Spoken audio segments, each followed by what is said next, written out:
Assalamualaikum warahmatullahi taala wabarakatuh.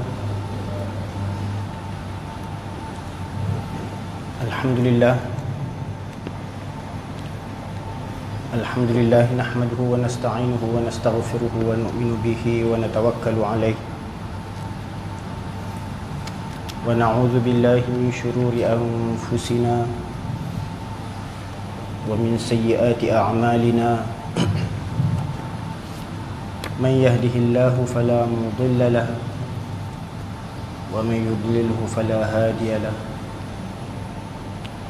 ونشهد أن لا إله إلا الله وحده لا شريك له ونشهد أن سيدنا وحبيبنا وشفيعنا محمدا عبده ورسوله صلى الله عليه وعلى آله وصحبه وبارك وسلم تسليما كثيرا كثيرا. أما بعد فإن أصدق الحديث كتاب الله تعالى وخير الهدي هدي محمد صلى الله عليه وسلم وشر الأمور محدثاتها وكل محدثة بدعة وكل بدعة ضلالة وكل ضلالة في النار. سبحانك لا علم لنا إلا ما علمتنا إنك أنت السميع العليم ولا حول ولا قوة إلا بالله العلي العظيم. رب اشرح لي صدري ويسر لي أمري واحلل عقدة من لساني يفقه قولي.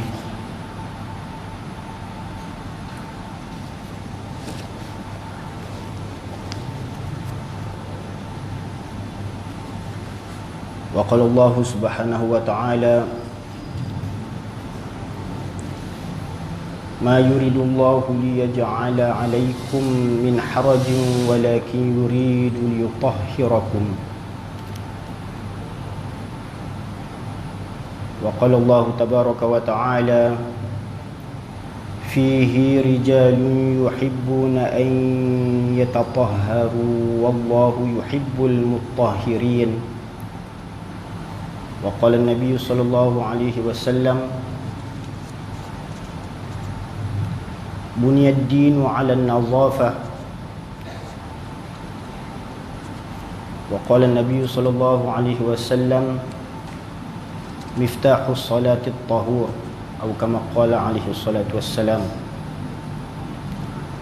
وقال المؤلف رحمه الله تعالى ونفعنا بعلومه آمين Al-Bab Sadis fi Fadilatil Wudu'.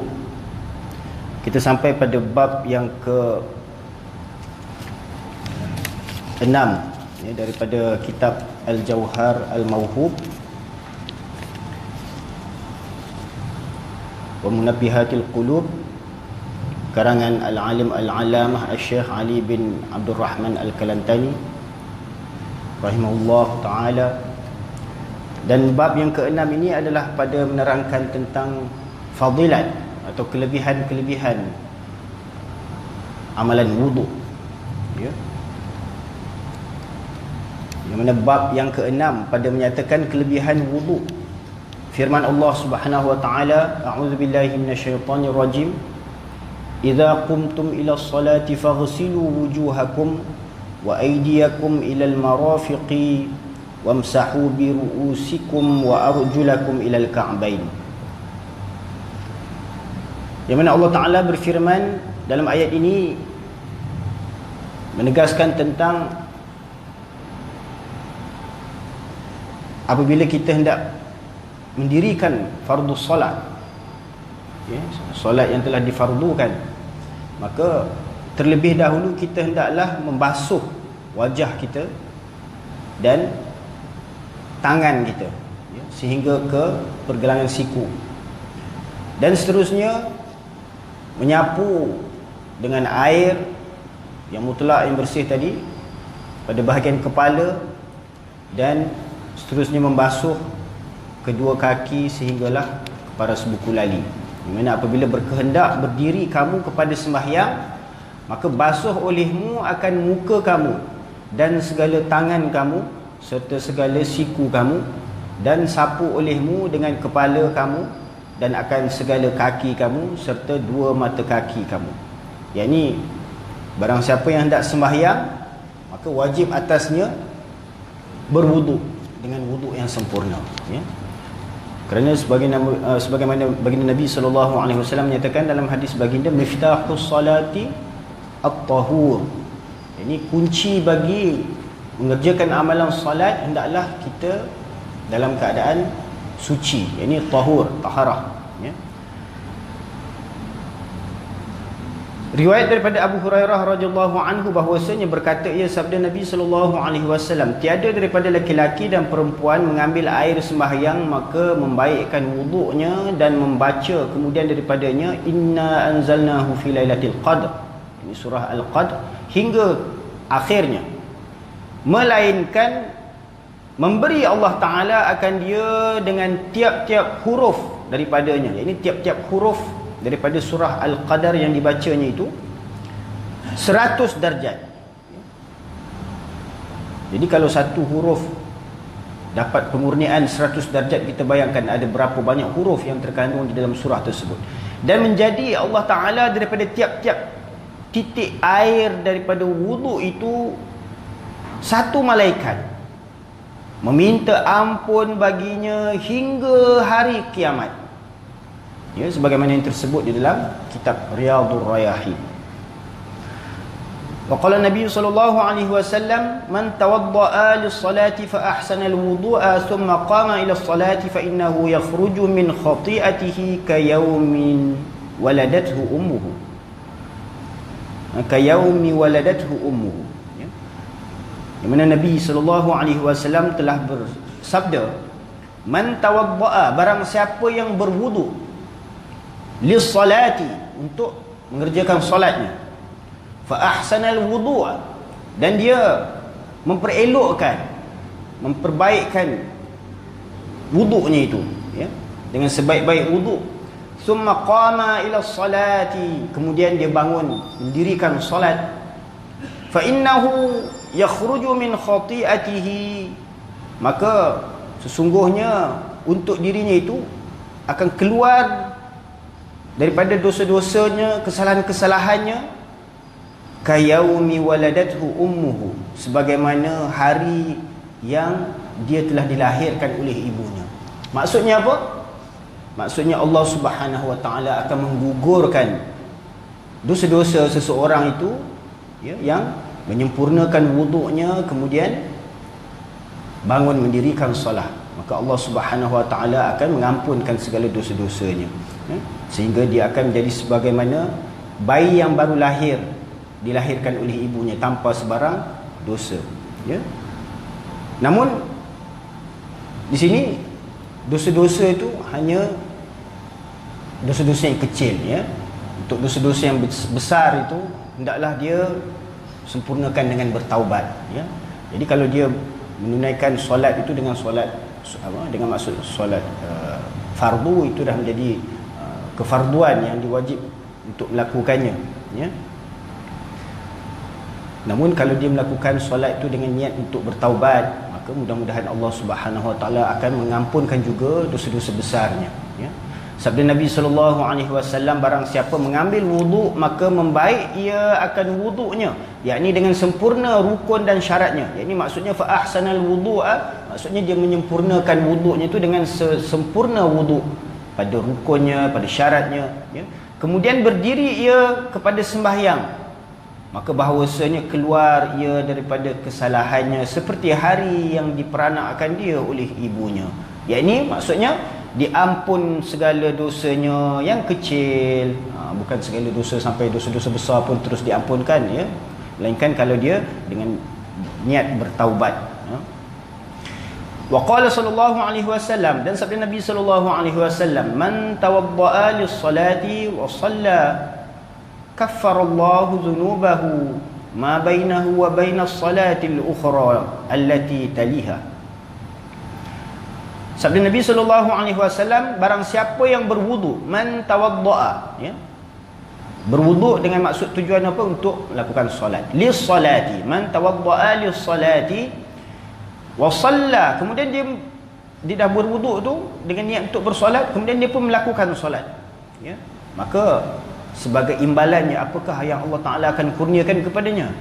Kaffarallahu dhunubahu, maka Allah Subhanahu Wa Ta'ala akan mengkafarahkan, jadi Allah Ta'ala akan menggugurkan dosa-dosanya.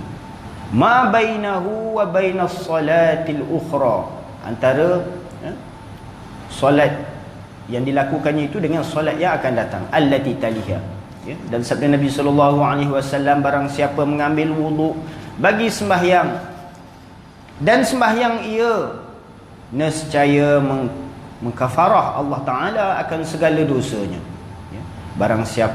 Barang yang antaranya dan antara sembahyang yang mengiringi akan dia.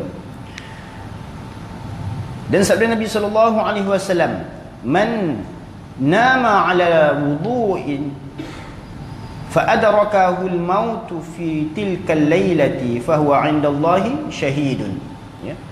Barang siapa yang tidur dalam keadaan berwuduk, ya, atas dirinya itu ada wuduk, ya, fa adrakahu al-maut, maka datanglah maut,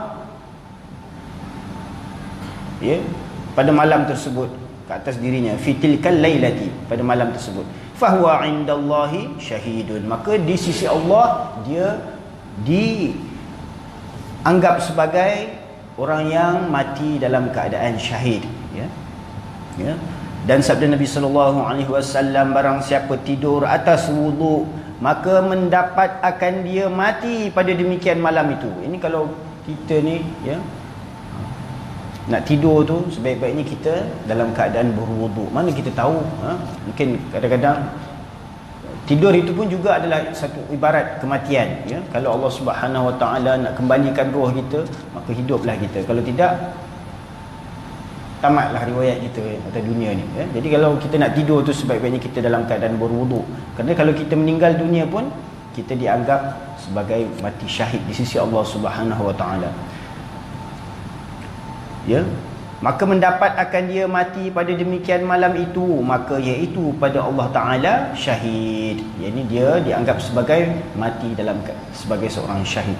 Dan tersebut di dalam Ihya, dalam kitab Ihya, sabda Nabi SAW, apabila tidur hamba atas air sembahyang, dinaikkan dengan rohnya kepada arash, ya. Bila kita tidur dalam keadaan berwuduk, dalam keadaan berair sembahyang, maka roh kita tu akan diangkat, ya, ke arash, ya. Bukan jasad kita dekat atas pembaringan kita lah, atas katil kita, atas tilam kita tu, ya.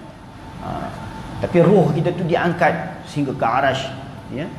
Dinaikkan dengan rohnya kepada arash, maka adalah mimpinya sebenar. Ini kalau dia mimpi dalam keadaan dia tidur tu dalam keadaan berwuduk, kemudian dia mengalami suatu mimpi, maka mimpi itu boleh dianggap sebagai mimpi yang benar, yang mungkin mengalami alamat-alamat yang tertentu, ya. Maka adalah mimpinya sebenar. Dan jika tiada tidur atas wuduk, ya, tersimpan rohnya daripada sampainya. Jadi kalau kita tidur tak berwuduk, roh kita tu tak diangkat naik ke arash Allah Subhanahu Wa Taala, ya.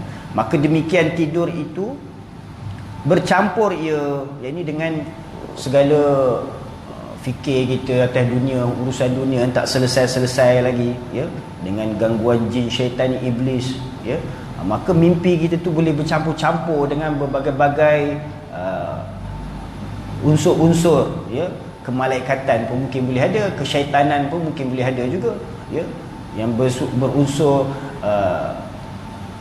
hawa nafsu kita, keduniaan kita pun boleh bercampur juga. Sebab apa yang kita fikirkan setiap hari, yang kita ulang-ulang berfikir, maka dia boleh terbawa-bawa dalam mimpi juga, ya. Jadi kalau kita banyak fikir hal dunia, fikir pasal berniaga, fikir pasal Macam-macam lah urusan hal dunia, urusan hal politik ke, sampai terbuat-buat sampai ke dalam mimpi ke, itu tidak mustahil ya. Tapi kalau mimpi dalam keadaan berwuduk, insya-Allah kita akan terpelihara daripada gangguan fikir-fikir ataupun mimpi-mimpi yang tidak berkaitan dengan agama Allah Subhanahu Wa Taala ataupun yang makrifat kita kepada Allah Subhanahu Wa Taala ya.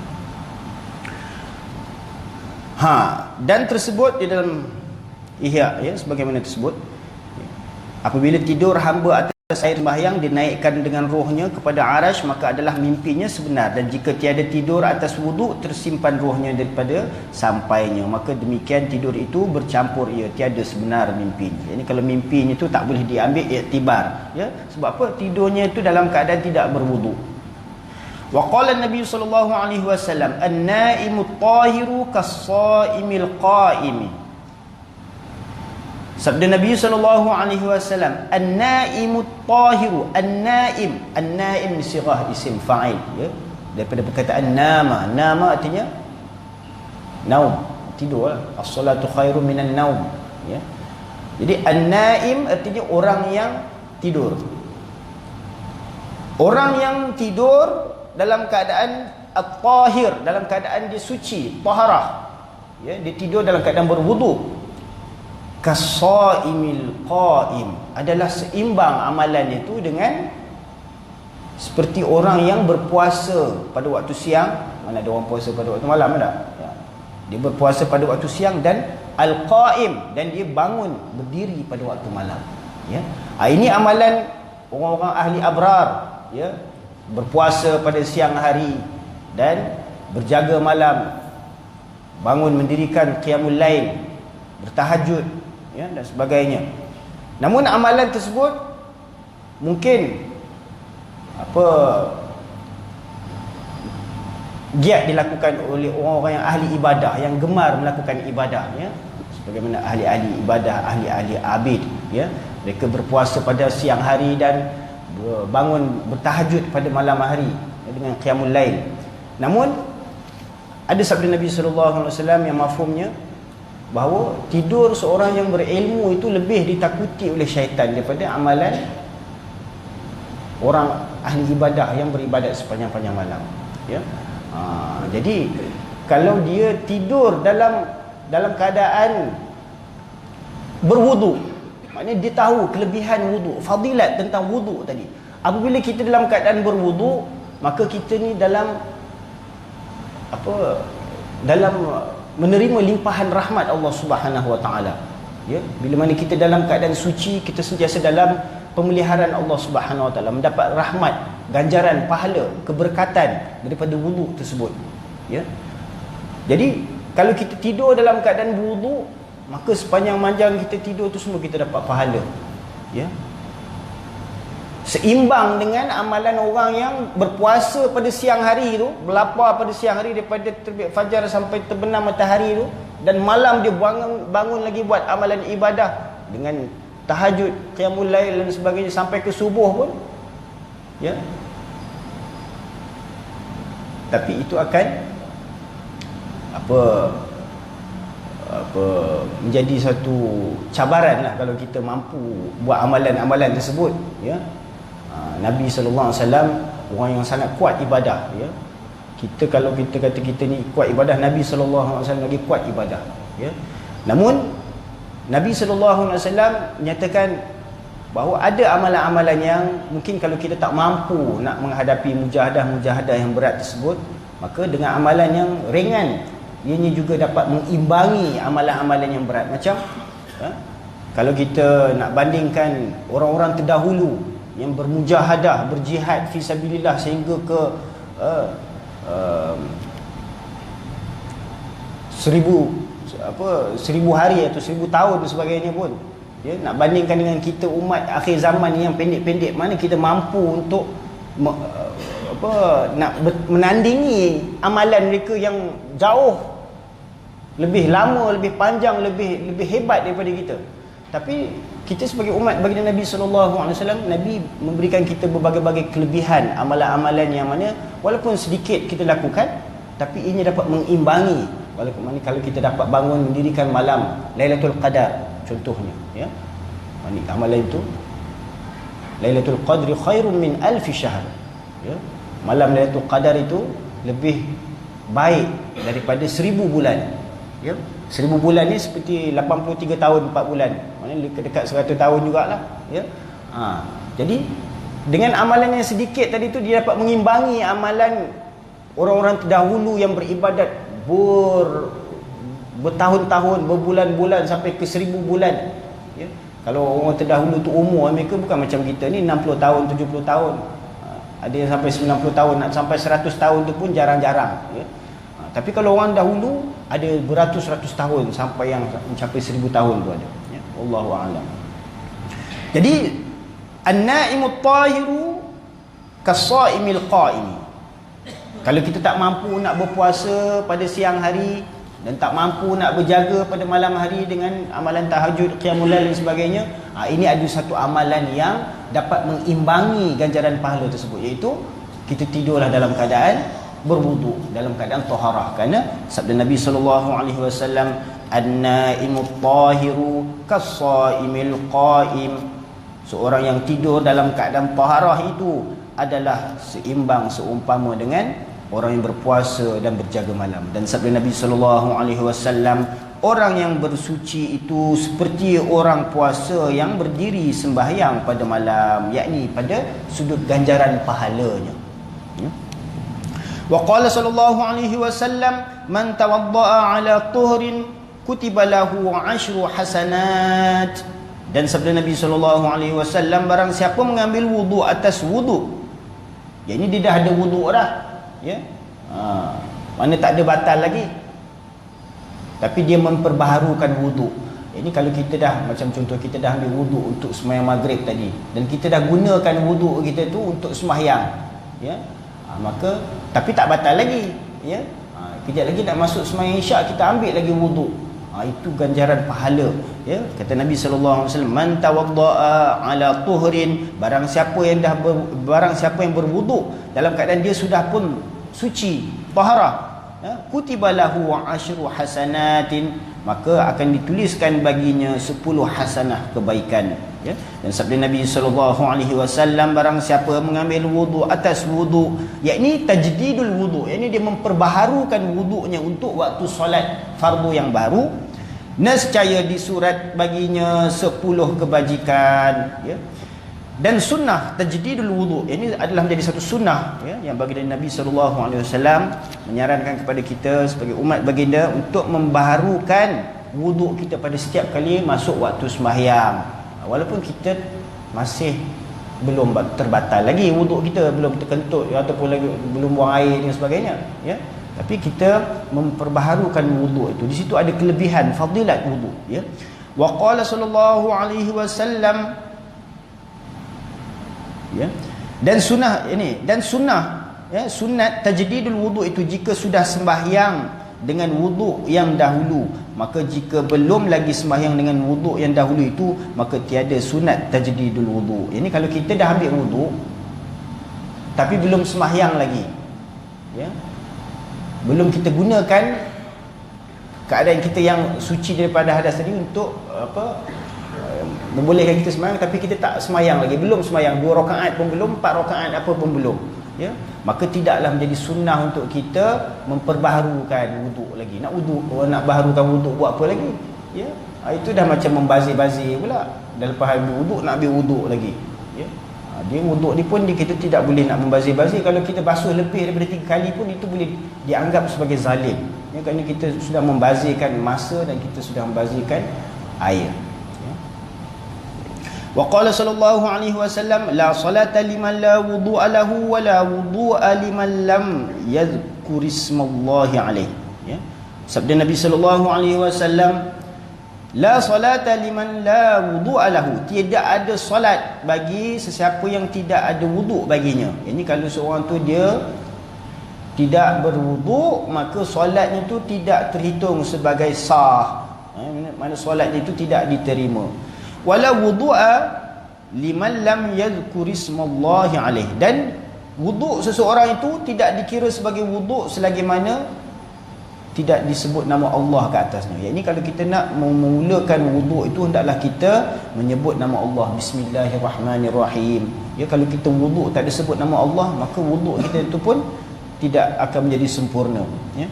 Dan sabda Nabi SAW, tiada sah sembahyang bagi orang yang tiada wuduk baginya, dan tiada sempurna wuduk bagi orang yang tiada menyebut nama Allah, yakni tiada mengucap bismillah atasnya. Sah ke tak sah? Sah juga, cuma tak sempurna aja. Ya. Ya. Wa qala sallallahu alaihi wasallam, sebab apa? Dia tak termasuk dalam rukun-rukun wuduk. Ya, dalam rukun-rukun wuduk kita rukunnya bermula daripada niat, ya, basuh muka, tangan, ya, sampai siku, kemudian menyapu kepala dan membasuh kedua kaki. Itu antara yang rukun. Yang mana kalau kita mengerjakan itu akan membolehkan kita mengerjakan solat. Ini sahlah wuduk kita. Wa qala sallallahu alaihi wasallam, sibghatul wudu'i marratan, faman tawadda'a marrataini kana lahu kiflani minal ajri, wa man tawadda'a thalathan fahuwa wudu'ul anbiya'i min qabli. Ya, sabda Nabi sallallahu alaihi wasallam,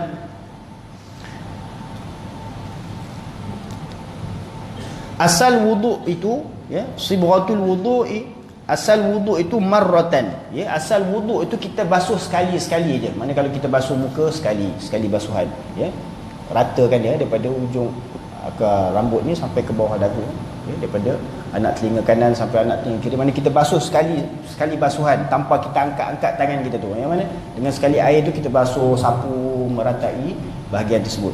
Itu yang asalnya yang diwajibkan, ya. Basuh 2 kali ni akan mendatangkan 2 kali ganda pahalanya.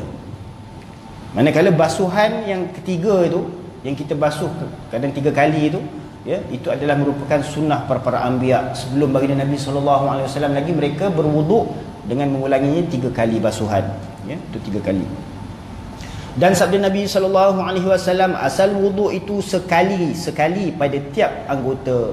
Ya, kalau kita basuh muka sekali, kita basuh tangan sampai ke siku sekali, ya, ratakan dia lah. Mana basuhkan tangan kiri sekali, kemudian sapu kepala sekali, basuh kaki sekali basuhan. Itu pun dah sah sebenarnya sembahyang wuduk kita. Kalau kita basuh 2 kali, itu kita mendapat 2 ganjaran, 2 kali ganda pahala lah. Nak dapat pahala yang sempurna, kita berwuduk macam para anbiya, itu dengan membasuhnya 3 kali pada setiap anggota tadi. Dan sabda Nabi SAW, asal wuduk itu sekali-sekali pada tiap anggota, maka barang siapa mengambil wuduk 2 kali, adalah baginya 2 ganda daripada pahala. Dan barang siapa mengambil wuduk 3 kali, maka iaitulah wuduk anbiya yang dahulu-dahulu daripadaku, ya. Dan tersebut di dalam Ihya, ini di dalam kitab Ihya Ulumuddin, dan telah mengambil wuduk Nabi SAW sekali-sekali.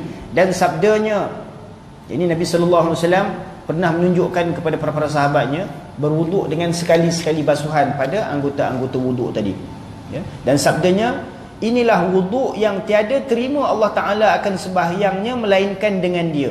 Ini sembahyang seseorang tu tidak akan diterima melainkan dengan wuduk, walaupun dengan sekali basuhan pada anggota wuduk tersebut. Itu pun dah sah untuk kita sembahyang. Kalau kita dah tak ada air, dalam keadaan kita ni darurat, air tak banyak, air hanya ada cukup untuk keperluan kita yang terhad, maka takkan kita nak basuh 3 kali juga kot. Maka kita perlu berjimat-jimat lah penggunaan air tu. Mungkin kita di sini air banyak, kalau mungkin di negara-negara yang kemarau ataupun susah mendapatkan air, maka mereka perlu berjimat-jimat, ya, pada penggunaan air. Dan sekali basuhan itu pun sudah memadai untuk istibah, untuk membolehkan solat, ya, istibahatus solat.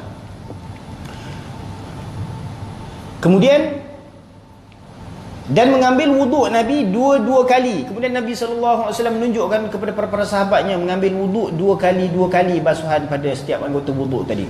Dan sabdanya, barang siapa mengambil wuduk 2 kali, memberi akan dia Allah Ta'ala pahalanya 2 ganda, dapat pahala 2 kali ganda, ya. Dan mengambil wuduk Nabi SAW 3 kali pula, ditunjukkan kepada para sahabat dengan mengulangi 3 kali basuhan. Dan sabdanya, inilah wudu'ku, inilah wuduk yang diamalkan oleh hadirat baginda Nabi kita Muhammad sallallahu alaihi wasallam, dan jadi sunnah ya untuk kita turuti. Dan wuduk itu juga merupakan amalan yang dilakukan oleh anbiya-anbiya yang terdahulu daripada baginda Nabi sallallahu alaihi wasallam ya. Dan wuduk anbiya yang dahulu-dahulu daripadaku, sabda Nabi sallallahu alaihi wasallam. Wa qala sallallahu alaihi wasallam, dan sabda Nabi sallallahu alaihi wasallam, la yaqbalu Allahu salata ahadikum idza ahdatha hatta yatawaddaa. La yaqbalu Allahu salata ahadikum, Allah Taala tidak akan menerima, tidak akan memakbulkan salat seseorang kamu idza ahdatha, apabila dia dalam keadaan berhadas ya, hatta yatawaddaa, sehinggalah dia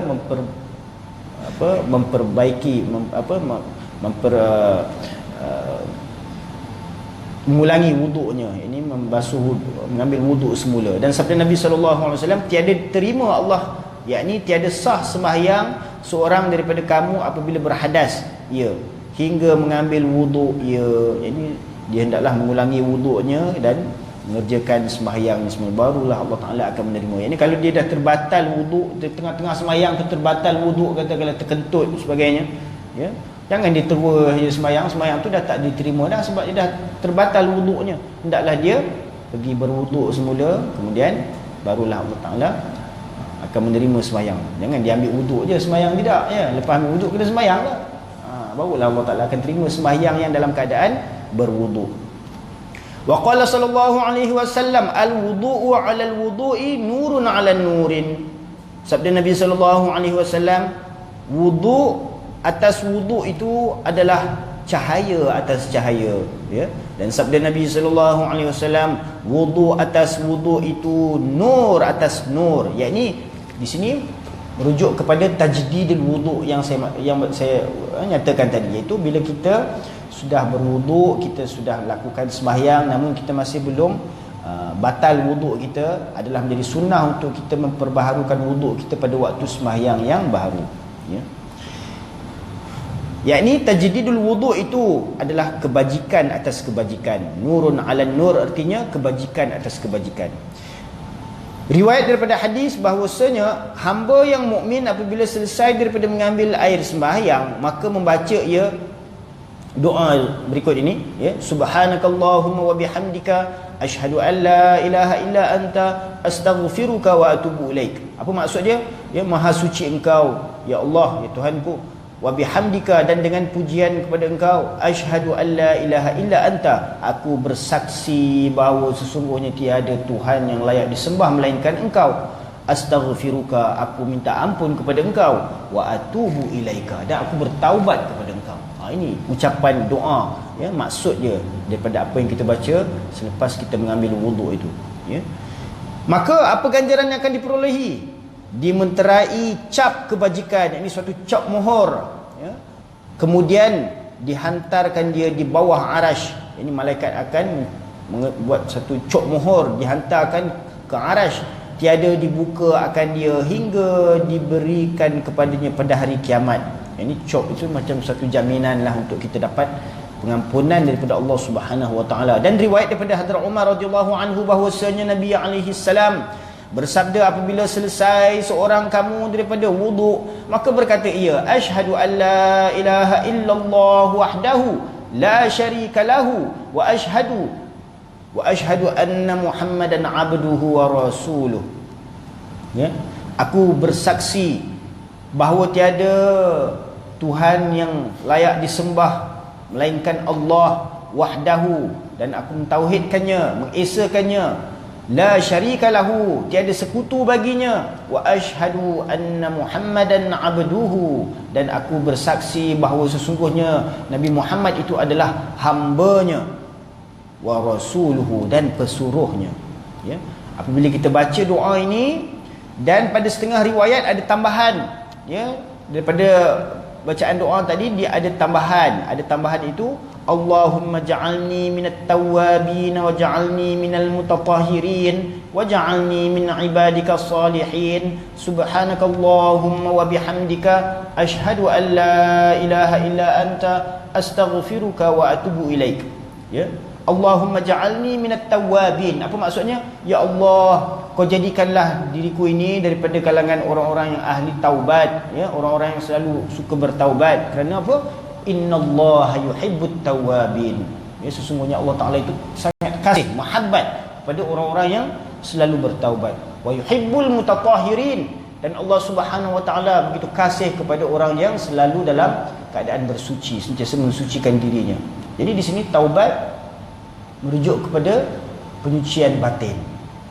Manakala taharat merujuk kepada penyucian anggota tubuh badan kita yang zahir, ya. Waj'alni minal mutatahhirin, dan jadikanlah aku juga daripada kalangan orang-orang yang sentiasa mensucikan diri. Waj'alni, dan jadikanlah diriku min ibadikas salihin, dari kalangan hamba-hambamu yang mengerjakan amalan yang soleh, ya. Dan maha suci Engkau ya Allah Tuhanku, dan pujian kepada Engkau. Aku bersaksi bahawa tiada Tuhan yang layak disembah melainkan Engkau. Aku minta ampun kepada Engkau dan aku bertaubat kepada Engkau. Maka apabila kita baca doa ini, ya, selepas kita berwuduk, dibukakan pintu syurga yang 8, maka masuk ia barang mana pintu yang dikehendakinya. Nampak, ini yang satu kemuliaan yang Allah kurniakan, kelebihan, ya, untuk kita mendapat, ya, pembukaan futuh, ya, untuk masuk ke syurga Allah Subhanahu wa taala dengan amalan yang dibaca doa ini selepas kita mengambil wuduk, ya. Dengan mengambil wuduk sempurna, kita bacalah doa ini, jadikan dia sebagai amalan, ya. Kita baca surah Inna anzalnahu fi lailatul qadr, yang kita baca doa ini, ya. Asyhadu an la ilaha illallah wahdahu la syarikalah wa asyhadu anna muhammadan abduhu wa rasuluh, ya. Syahadat, dan kita baca doa Allahumma ja'alni minat tawwabin wa ja'alni minal mutatahhirin wa ja'alni min ibadikas salihin. Dan kita baca subhanakallahumma wa bihamdika asyhadu an la ilaha illa anta astaghfiruka wa atubu ilaik. Maka ini mengandungi pengertian yang sangat besar, ya, dalam kita memohon kebaikan, dalam kita mentauhidkan Allah Subhanahu wa taala, mengesakan Allah Subhanahu wa taala, dan penyaksian kita atas keesaan Allah taala dan atas kerasulan baginda Nabi Muhammad sallallahu alaihi wasallam. Ini pengakuan kita, ya, selepas setiap kali kita berwuduk, dan kita mohon kepada Allah Ta'ala dengan doa kita supaya kita dimasukkan dalam kalangan orang-orang yang sentiasa bertaubat dan mensucikan diri, dan supaya kita menjadi hamba-hamba yang soleh. Ini perlu kita ulang setiap masa bila kita selesai berwuduk, supaya dengan doa-doa ini dia akan membentuk penghidupan kita itu menjadi lebih baik, ya.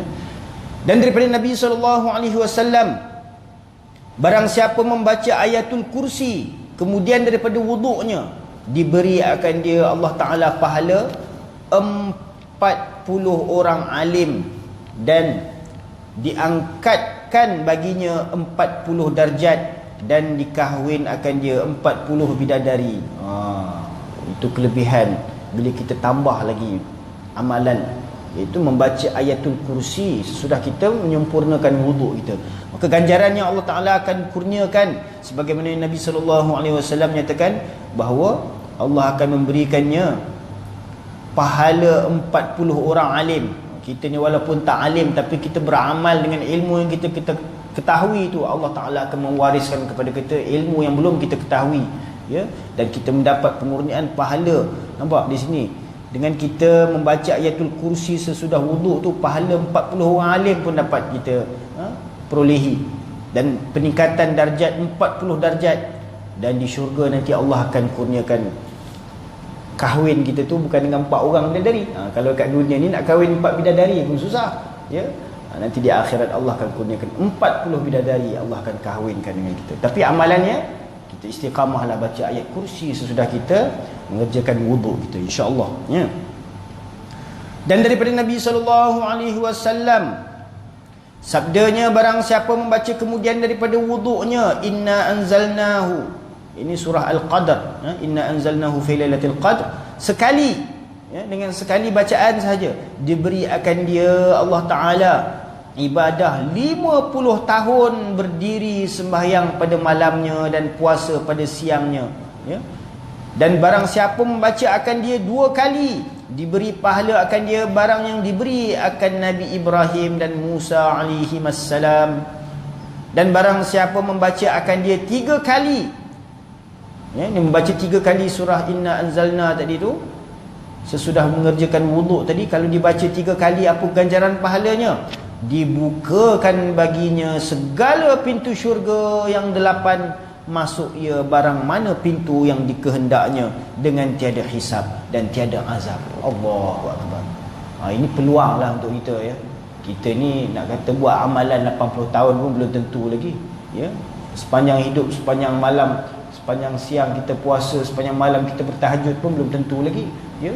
Tapi dengan amalan yang begitu sederhana ini, setiap kali selesai kita mengerjakan wuduk, kalau kita dah hafal surah Inna Anzalna tu, kita bacalah, jadikan amalan baca 3 kali, ya. Saya cakap ni untuk diri saya juga.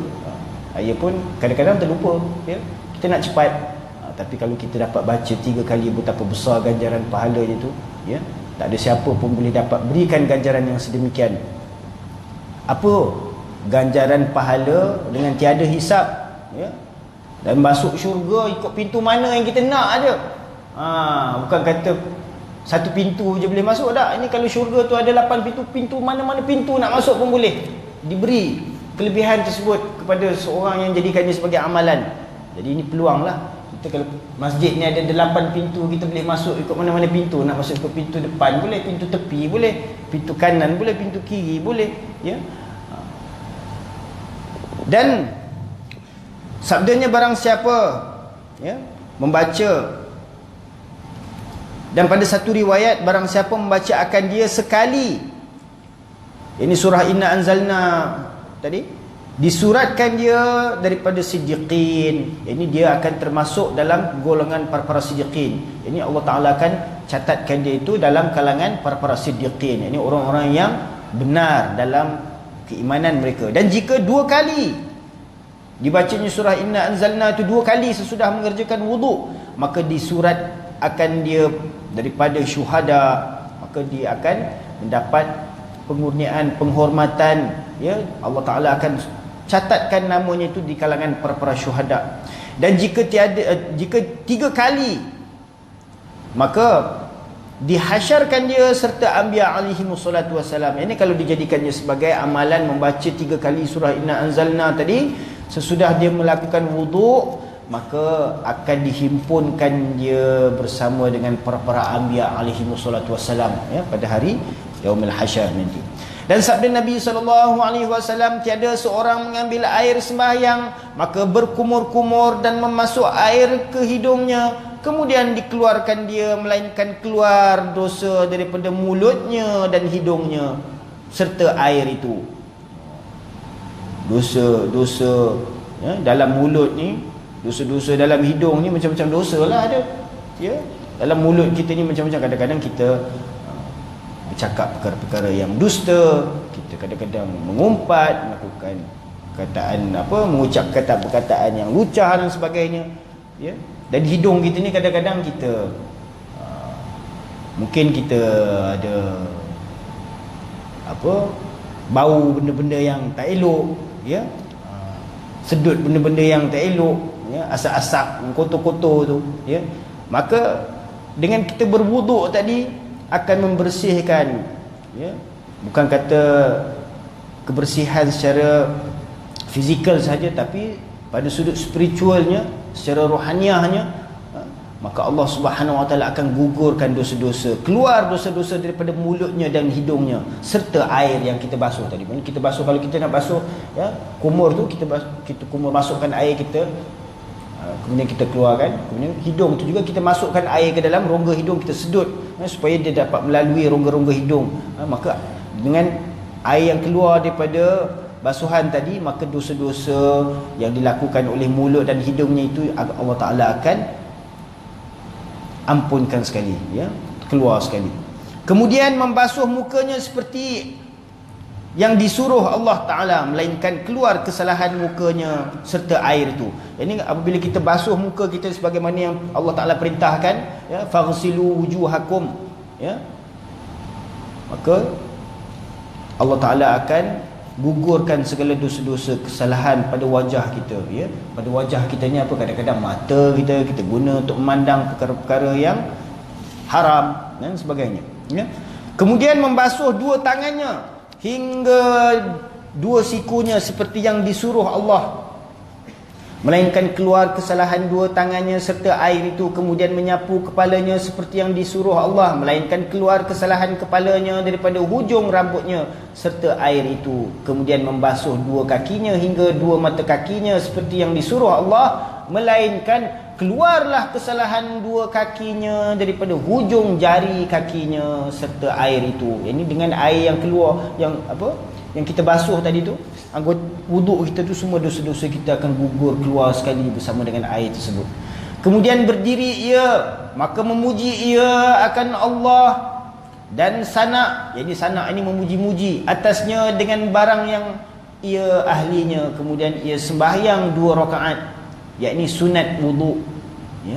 Dia menyempurnakan wuduk dengan sebaik-baik wuduk, kemudian dia bangun mengerjakan sembahyang sunat dengan niat sunat wuduk, maka memuji ia akan Allah dan sana atasnya dengan barang yang ia ahlinya. Kemudian ia sembahyang 2 rakaat, yakni sunat wuduk, melainkan dipalingkan dia daripada dosanya seperti hari yang diperanakkan dia oleh ibunya, yakni diampunkan segala dosanya yang kecil, ya.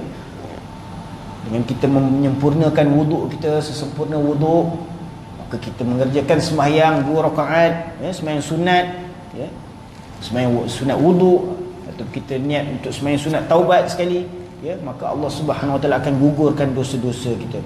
Ya, kalau dosa-dosa kecil tu habis digugurkannya dengan amalan tersebut. Kalau dosa-dosa besar tu kita hendaklah bertaubat. Adapun dosa besar tiada daripada taubat, maka hendaklah kita bertaubat. Taubat bukannya payah pun, ya. Taubat ni ialah apabila kita ada rasa penyesalan, ya. Bila kita ada rasa penyesalan dalam hati kita dan kita berjanji tidak akan mengulanginya, kita kembali inabah, taubah, inabah. Ini kita kembali rujuk kepada Allah Subhanahu Wa Taala. Ya, rasa penyesalan itu pun sudah cukup, ya. Dan kita iringi dengan lafaz-lafaz istighfar dan taubah, ya, sekurang-kurangnya 3 kali, ya.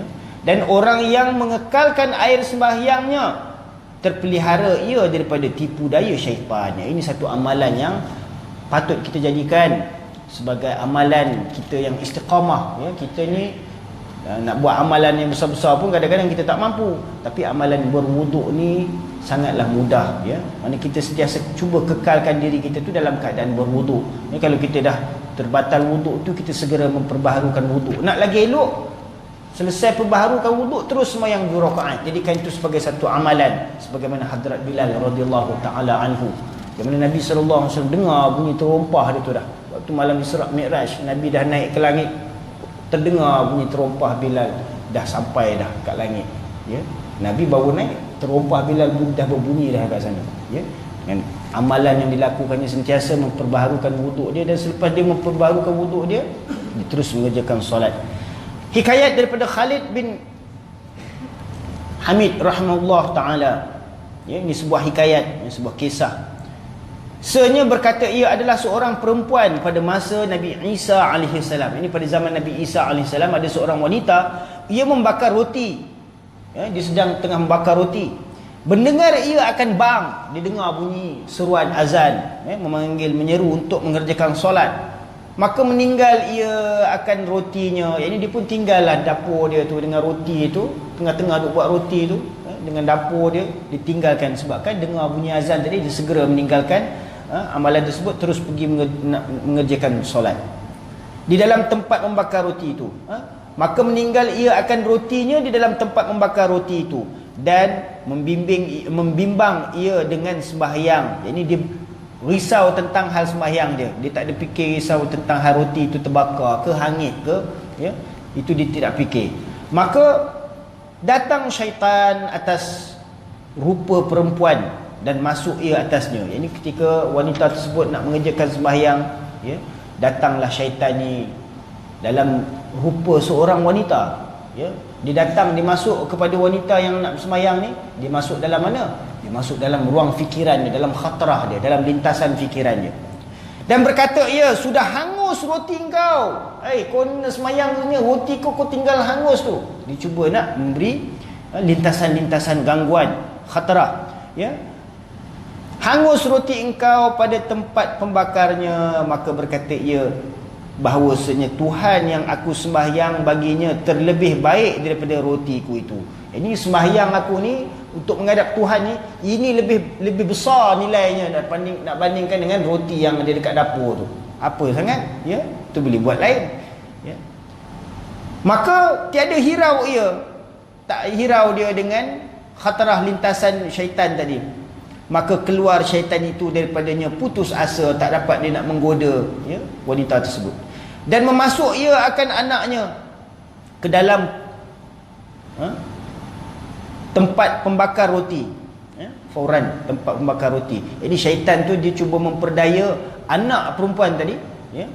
Perempuan tadi dah pergi semayang dah, ya. Anak perempuan tadi masih kecil, ya. Syaitan cuba memperdaya dia supaya pergi main kat dapur tu, main dengan bara-bara api tu. Ya, memasuk ia akan anaknya ke dalam tempat pembakar roti itu. Maka datang suaminya, baliklah suaminya, ya. Dan dia balik tengok, terkejut dan melihat ia akan kanak-kanak dalam tempat pembakar roti duduk bermain-main dengan bara api. Dia tengok anaknya tengah duduk main dengan bara-bara api dalam tempat pembakar roti itu. Dia jadi hairan. Maka tinggalnya akan dia dan pergi ia kepada Nabi Isa AS. Terus dia pergi melaporkan kepada perkara tersebut kepada Nabi Isa AS dan mengkhabarkan dia dengan hal perempuan dan kanak-kanak itu. Terus dia nyatakan hal keadaan perempuan tadi. Dia tinggalkan tempat dapur membakar roti dan pergi semayang, tinggal anak dia pula main dengan bara api, namun tak cedera, tak terbakar apa pun. Jadi sudah menjadi satu perkara yang mentakjubkan dirinya. Terus dilaporkannya kepada Nabi Isa AS. Maka sabda Nabi Isa AS, bawa olehmu akan daku kepadanya. Ini Nabi Isa AS minta supaya dirinya dibawa melihat keadaan tersebut, ya, supaya aku lihat akan dia, supaya aku dapat lihat bagaimana keadaan budak tersebut tu main dengan bara-bara api. Maka dibawanya dengan dia, maka melihat Nabi Isa di dalam tempat pembakar roti. Maka melihat ia akan kanak-kanak duduk bermain-main dengan bara api, ya. Tertib ada di dalamnya, ya. Duduk elok-elok main dekat dalam dapur tadi.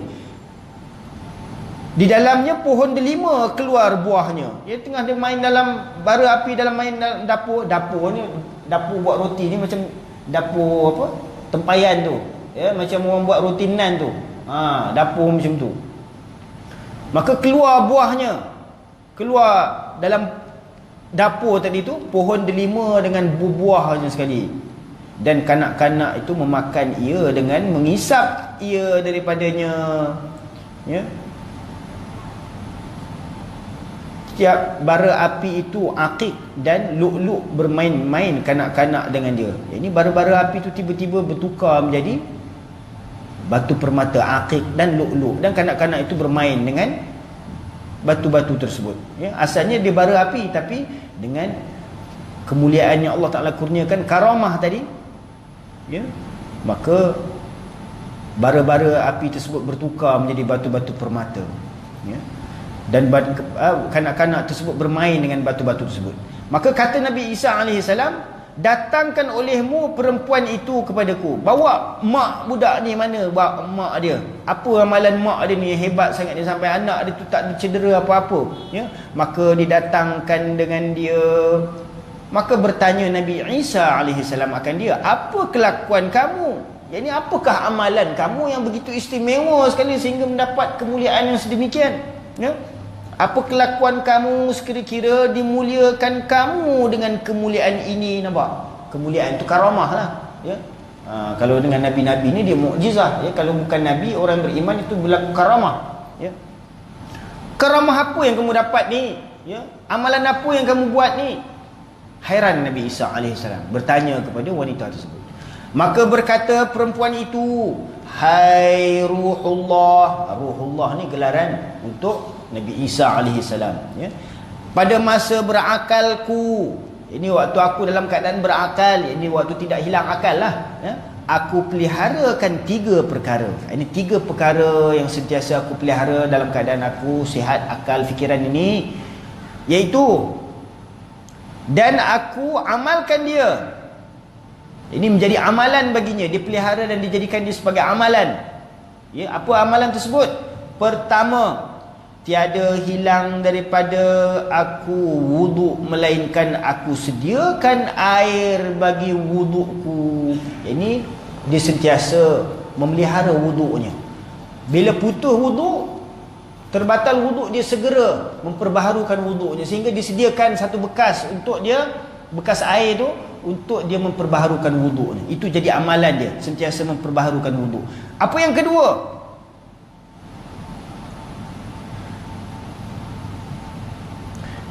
Kedua, aku tilik kepada segala orang mati, datang kepada mereka itu oleh orang yang hidup, datangkan akan mereka itu, maka aku tanggung pula akan barang yang datang daripada makhluk, daripada menyakitinya. Ini dia sentiasa memberikan penghormatan dia kepada orang-orang yang sudah mati, ya, orang-orang beriman yang sudah mati. Ini dia tidak membiarkan orang melakukan perkara-perkara yang tidak menghormati orang-orang yang sudah pergi terdahulu di kalangan orang soleh dan sebagainya, ya. Dan yang ketiganya, tiap-tiap hajat manusia yang diangkatkan kepadaku dan kuasa aku menyampaikan dia, aku tolong sampaikan dia kerana Allah Ta'ala, ya. Apabila sesiapa datang berhajat, ya, bertemu dengan beliau, minta tolong, maka kalau selagi mampu ditolongnya, maka dia pun tolong. Maka inilah amalan yang begitu besar, mendapat pandangan Allah Subhanahu Wa Taala, sehingga Allah Taala kurniakan kemuliaan tersebut. Ya, pernah satu ketika, ya, seorang sahabat sedang melakukan i'tikaf, di dalam masjid, ya, pada ketika akhir bulan Ramadan, dan tiba-tiba datang seorang hamba Allah, ya, datang minta tolong kepada sahabat tersebut kerana ada sesuatu hajat. Maka sahabat tersebut meninggalkan amalan iktikafnya dalam masjid tadi tu, ya, dan pergi untuk menunaikan hajat saudaranya tadi, sahabatnya tadi. Dan sahabatnya tadi, kau sedang iktikaf, tak ganggu ke pahala? Ya. Tapi sahabatnya dengan begitu yakin bahawa dengan kita menunaikan hajat seorang yang muslim itu, kita akan dapat pahala 10 tahun pahala iktikaf, lagi besar ganjaran pahala dia dengan kita menunaikan hajat seorang hamba Allah, ya. Jadi ini perlulah kita jadikan sebagai iktibar untuk kita jadikan amalan. Tak semestinya kita buat amalan ibadah sibuk, ya, bertahajud, qiyamul lail, atau berpuasa pada siang hari, bersedekah, ya, dan haji, umrah dan sebagainya, ya. Kalau kita mampu, Allah kurniakan kelebihan daripada sudut harta, ya, tenaga, maka tak ada salahnya, ya. Tapi sebaik-baiknya kita bersederhana. Namun dengan amalan-amalan yang sederhana ini yang dapat memberikan ganjaran pahala yang lebih besar, ya, maka kenapa tidak kita jadikannya sebagai satu amalan, ya. Berwuduk contohnya, kita dalam keadaan negara kita ni dengan hujan ada, dengan air ada, tidak ada kesukaran, kita macam di Selangor ni dapat ada air percuma lagi, ya. Maka apa yang kita nak jadikan alasan tak nak berwuduknya?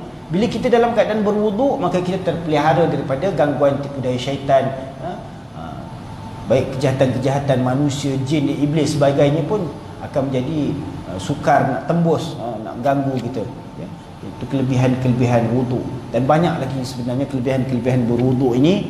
Maka mudah-mudahan Allah Subhanahu Wa Taala beri kita taufik untuk kita jadikan ini sebagai satu amalan, ya. Kalau kita sebagai seorang penuntut ilmu, lagilah sebaik-baiknya kita jadikan berwuduk tu sebagai satu amalan yang kekal, ya. Kalau kita ada anak-anak yang sedang belajar, sedang sekolah, ya, kita jadikan itu sebagai satu nasihat berharga untuk mereka, supaya mereka sentiasa kekal dalam berwuduk. Tak kira lah belajar madrasah ke, maktab ke, MRSM ke, sekolah apa, asrama ke, Selagi mana mereka sebagai penuntut ilmu, kita jadikan itu sebagai satu nasihat untuk kita yang berharga, supaya mereka kekalkan wudu, supaya mereka tu sentiasa mendapat keberkatan daripada Allah. Maksudnya ilmu yang mereka tuntut tu akan menjadi ilmu yang diberkati oleh Allah Subhanahu Wa Taala, yang akan bagi manfaat untuk diri mereka dan untuk agama Allah Subhanahu Wa Taala, insya-Allah, ya. Itulah yang apa yang baik daripada Allah Subhanahu Wa Taala, yang tidak baik daripada diri saya sendiri. Kalau ada apa-apa soalan nak tanya, saya bukakan mungkin satu soalan, insya-Allah, sebelum kita sudahi. Ya. Macam mana? Boleh. Mana kita mandi dalam, mana berwuduk dalam sungai boleh, kalau sebab air sungai air yang mutlak kan. Terjun. Mana kita dia kalau wuduk tu kita kena basuh ikut anggota sebagaimana yang tak boleh kita terjun dalam tu kita anggap wuduk dah, bukan macam tu kan. Berwuduk ni mana mesti dengan tertib dia, mana dengan niat, mana kita basuh anggota-anggota dengan tertib dia. Dia ada peraturan dia. Kalau kita terjun macam tu, mana tertibnya?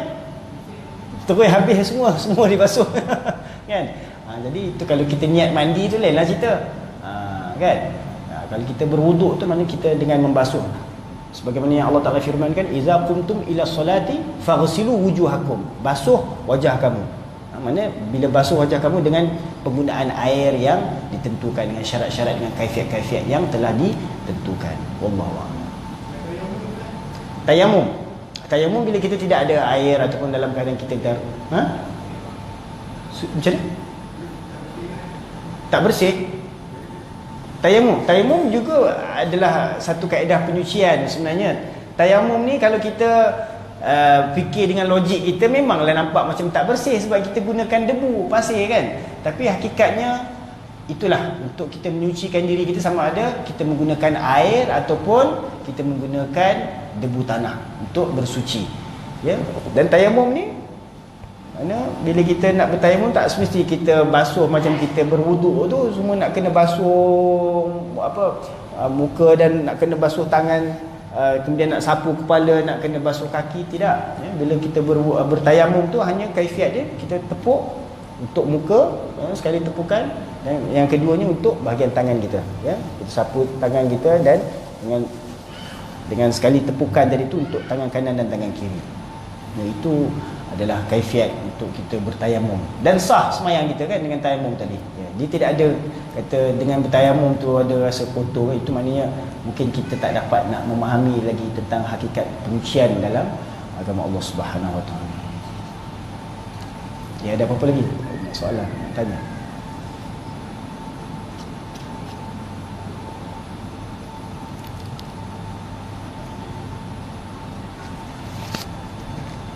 InsyaAllah kalau tak ada apa-apa, kita tutup majlis kita pada malam ni insyaAllah dengan bacaan tasbih kifarah dan kita berdoa insyaAllah. A'udzubillahi minasyaitanirrajim. Bismillahirrahmanirrahim. Alhamdulillahirabbil alamin, wassalatu wassalamu ala asyrafil anbiya'i wal mursalin wa ala alihi washabbihi ajma'in. Allahumma shalli ala sayyidina Muhammad wa ala ali sayyidina Muhammad kama shallaita ala sayyidina Ibrahim wa ala ali sayyidina Ibrahim وبارك على سيدنا محمد وعلى آل سيدنا محمد كما باركت على سيدنا إبراهيم وعلى آل سيدنا إبراهيم في العالمين إنك حميد مجيد. اللهم انفعنا بما علمتنا وعلمنا ما ينفعنا وزدنا علما. ربنا زدنا علما، ربنا زدنا علما، ربنا زدنا علما. اللهم أحينا بحياة العلماء وأمتنا بموت الشهداء واحشرنا في زمرة الأولياء وأدخلنا الجنة مع الأنبياء عليهم الصلاة والسلام. ربنا آتنا في الدنيا حسنة وفي الآخرة حسنة وقنا عذاب النار. اللهم اغفر لنا ذنوبنا ولوالدينا وارحمهما كما ربيانا صغارا، ولمشايخنا ولمعلمينا ولجميع المسلمين والمسلمات والمؤمنين والمؤمنات الأحياء منهم والأموات برحمتك يا أرحم الراحمين. سبحان الله وبحمده، سبحانك اللهم وبحمدك، نشهد أن لا إله إلا أنت، نستغفرك ونتوب إليك، نستغفرك ونتوب إليك، نستغفرك ونتوب إليك. وصلى الله على سيدنا محمد وعلى آله وصحبه أجمعين.